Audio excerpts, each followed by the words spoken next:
I think he's a really good, experienced keeper. Exactly what we need. Just seeing him on the Twitter training videos the next day as well, that the social media team put up, and it's just some of the saves that he was making. But this is exactly what we need compared to last year when we had up and coming keepers. I think we've got someone who's done it, won the league, impressive keeper. So delighted, and he seems like a talker as well. So really, really happy with it. I think it's a great signing.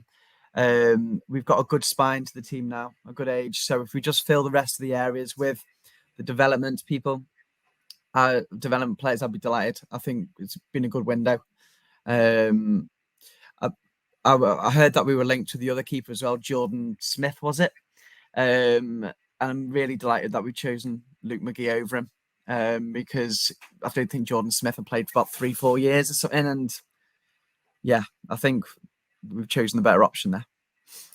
Well, I've got to say, when you came up with that list of players at the outset, there'll be people screaming at the podcast, what about James Norwood? So we'll just park him out for starters, because he didn't get an honourable mention, regardless of anybody else that might have featured. Danny Mangan also have a run out, but never mind. Yeah, keepers. James never achieved anything for Tranmere. Now you will have them screaming at the... Well, he's going to be on this podcast in a few weeks doing a My Best 11 interview, so we can safely say that he still holds Tranmere in fond regard, maybe not so Forest Green. But anyway, Rob, carry on. But nonetheless, yeah, and then we'll get to the social media postings. Well, you know what? If we're going to get a highlights reel, we're going to have the saves. Hopefully he didn't let any of them in, but they're not going to put those in the highlights reel anyway. So I'll take that with a pinch of salt, but it looked encouraging. But yes, as Phil says, the one thing that we have missed for a couple of seasons, certainly the last 2 or 3 keepers, have been vocal. Somebody that shouts. That was one of the things that he mentioned in the press release when he signed. It was the case that we wanted a vocal keeper. I think on certain occasions, the experience in the 2 centre halves tended to perhaps overrule the keeper on occasions, whereas if there was a slip, they tended to give him a glare. I don't think McGee, given his age, his stature, and by the sounds of things, his lungs, is going to stand for any of that nonsense. He's going to tell the defence exactly where he is, going to remove a degree of uncertainty, give it a little bit more confidence. Yeah, we did talk about Harry Tyra when I was last on and mentioned other possibilities, but you know what? Great signing. Bit surprised that it's only a 1-year deal, but you never know, because most of our deals seem to have options now. It may well be in the background, but nonetheless, more than happy to go into the new season with him as it stands. Now, Phil, you said that I'm going to mention the development model, and I'm not per se, maybe looking at it in a slightly different way.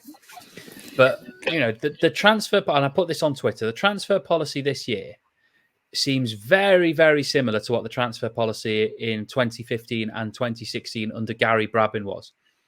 And the policy back then was to absolutely flood the squad and build a squad around experienced professionals who had already won promotion from the respective division that Tranmere were going to be playing in. So James Norwood obviously is not one of those players when he came in. But there are other clear options. Richie Sutton had won promotion from the division before. Scott Davis had won promotion from the division before. I think Liam Hogan might have done when he initially signed. Obviously, Steve McNulty comes in and he'd won promotion from the National League before. You bring Andy Cook, Connor Jennings in to kind of be the final icing on the cake in the 2016 season. But what was clear is that they brought in a lot of players who had experience of winning games in the particular division that Tranmere were playing in, the National League. And some of them had been extremely successful in winning promotion from that division before.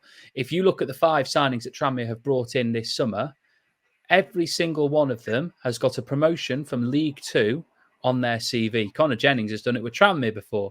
We know that Norwich has done it with Stevenage this year. Dennis has done it with Carlisle this year. And Regan Hendry and the new goalkeeper McGee have both done it with Forest Green in 21-22. So the transfer policy, which was apparently to bring in young players, appears to have switched tack slightly, in my opinion, for the better, to be building a team around experienced professionals who know what it takes to win in this division. Yeah, I think that always worked for us, didn't it? Because we got the double promotion with that model.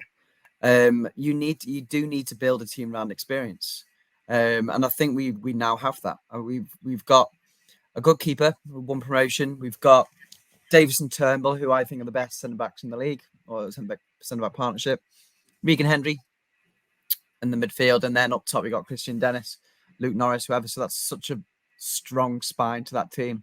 So I think now we've got that spine and we've got that core experience. I think we are going to get, for example, a young right back, maybe a young left back if Bristow goes. I think flood the other areas with those development players. So you've kind of got a bit of both of the model, really. And I think that's probably the best way to do it. So we'll wait and see. But, I mean, it is key to have that experience in the team, especially experience winning promotions.